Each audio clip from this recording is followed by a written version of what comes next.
ए सिपाही जी, ए दरोगा जी, माई बाप हमरा के मत मारी। ए दरोगा जी हमरा के छोड़ दी। अच्छा छोड़ दी? साला सब ढोंगी बाबा है।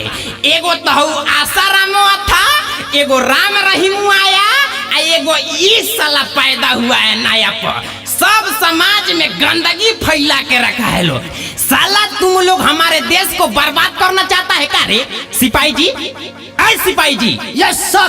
का महाराज है पकड़िए साला ढोंगिया बाबा को भाग रहा है। ए सर, ए माई बाप जाए ना दी, भले मारे मत तू हंडिल मार ली, लेकिन हमरा के छोड़ ना दी। जेल में बड़ी मौज काटेला सा। हर लोग के भलाई सुबह शाम होखेला, खाली लोग के भलाई सुबह शाम होखेला। हमरा मठिया में घोटिया न काम होखेला, हमरा मठिया में घोटिया न काम होखेला। घटिया काम ना होला। अरे और लड़की कौन है रे? पकड़िए तो सिपाही जी। ए सर वो हमार चेली लिया। आप सुन रहे हैं अमित पटेल की आवाज में।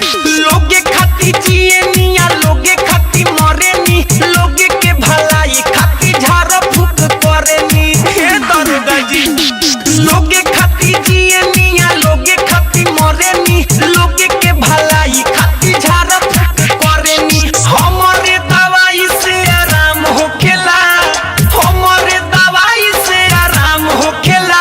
हमरा मठिया में घोटिया न काम होखेला, हमरा मठिया में घोटिया न काम होखेला। दादा ए सिपाही जी छोड़ दी ना। साला तुम्हारा कोई भरोसा है रे? कोई को तुम रेप किया है पहले सही सही बताओ। हाय बाप रे।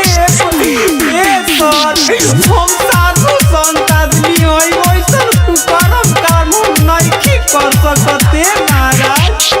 ऐसे न करी सुनी हमारो धोलाई जी, लइका समझिए के छोड़ दी सिपाही जी।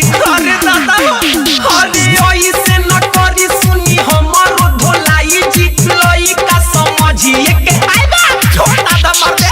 अच्छा काम कोइला से नाम होखेला, अच्छा काम कोइला से नाम होखेला।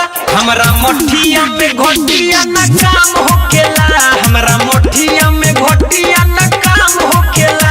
हर लोग के भलाई सुबह शाम होखेला, खाली लोग के भलाई सुबह शाम होखेला। हमरा मठिया में घोटिया न काम होखेला, हमरा मठिया